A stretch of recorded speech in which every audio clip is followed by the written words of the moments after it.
Okay, we are ready for the next phase of our, the next stage in our kombucha making process.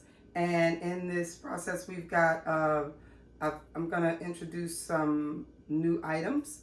So the first thing we're gonna we're gonna start off with our brewed tea. It's still hot, and it's already, all the sugar that we added has now diluted. I'm going to give it another stir just to make sure.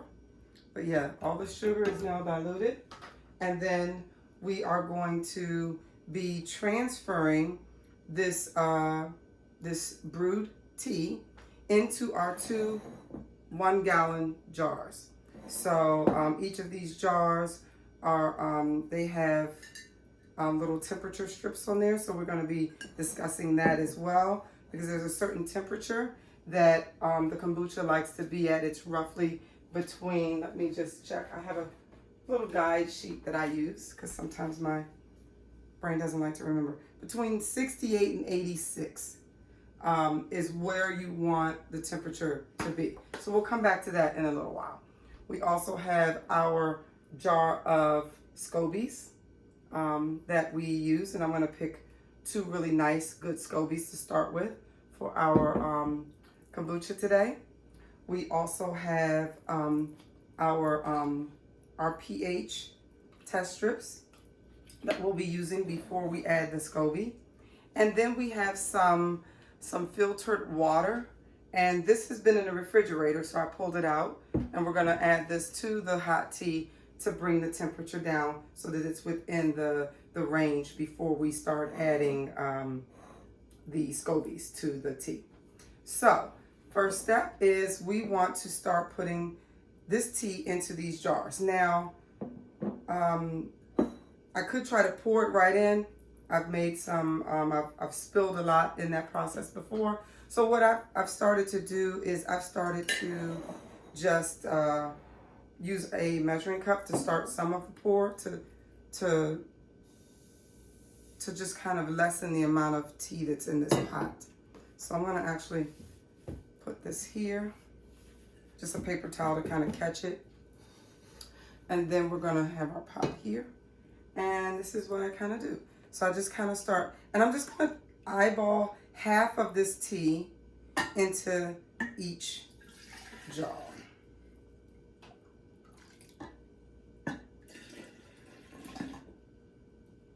When it gets to the bottom of the pot, then I'll just kind of tilt the pot over and pour the rest.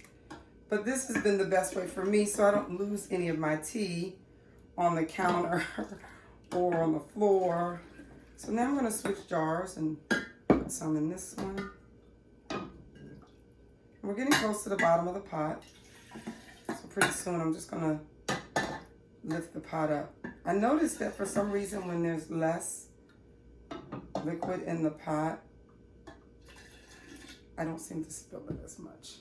So we're going to put that down. And now I'm going to transfer some of this.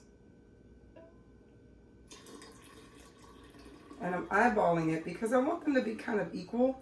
Because again, I put the amount of tea and sugar that I need for 2 gallons. So I want to make sure there's kind of an equal amount of tea in both gallons. Close enough, you know, get they're almost equal.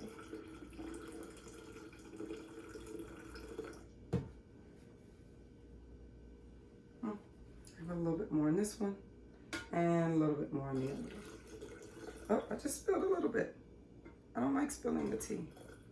It's good stuff. All right, so then I'm just gonna put that in the sink.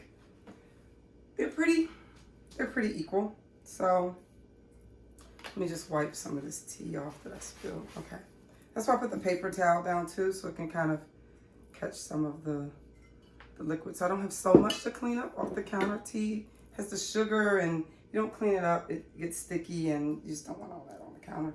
So now this tea is hot. So if I look at my little thermometer strip, I can't even see the temperature because it's more than 86. This strip only goes up to 86. This one goes to 82, and it's past that. So what we're now going to do is temper it down. We're going to add cold water because you want a gallon. This is very, it's very concentrated right now because it's about half the amount of water. So we're going to add the rest of the water from this filtered water. And I just make it easy on myself as much as possible. I don't know if you can see this, but I'm just going to open that tap and I'm just going to start pouring this.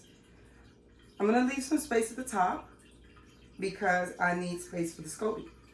I'm going to also be adding some of the starter tea from the other jar where the SCOBYs are living to also help with the pH level before we put the SCOBYs in. So I'm going to let that sit up there. I might add a little more. And hopefully this will get to the temperature we need and not be too hot. We'll see if that cools down enough. And hopefully we won't have to wait. We might have to do this in the second part because I might have to wait until this cools down before I can move on. We don't want to kill our SCOBY. These SCOBYs, some of these SCOBYs have been living maybe, I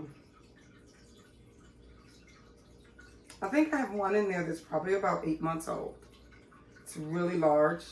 I'm planning on using that one today as one of my SCOBYs. He's just been sitting in the housing unit for the last couple months, and I think I want to use him to make this batch. So one I'll maybe use an older one, and then one I may use a newer SCOBY. This tea is really hot still. So I can't add the SCOBYs yet, but I still have a little bit of room. I think I can add some more cold water.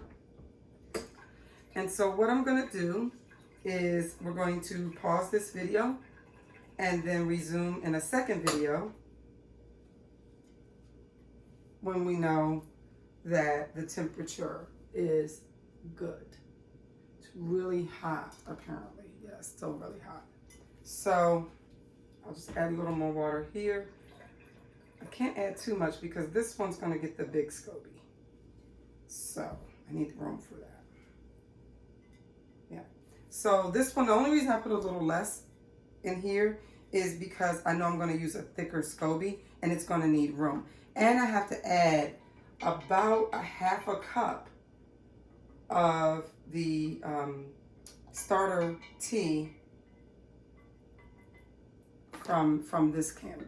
So whenever I'm storing SCOBYs in here, from each batch of kombucha, I pour some into here, so I'm constantly giving the SCOBYs food, basically. They're eating off of the sugar and the tea, and that's what's keeping them alive. So I pour some out, and then after these will ferment after about 8 to 10 days, then I will pour some of this new kombucha tea back into here to continually feed the SCOBYs. And I don't know if you can see this, but this is my older one at the bottom. It's very thick. And then I've got about 4 in here, and they're much thinner. But this is the one I'm planning on using today. I'm not even going to take any of the layers off. I'm going to put this full SCOBY in here. That's why I wanted to leave some room. So we will come back shortly once the temperature comes down on both of these jars so we can go to the next stage.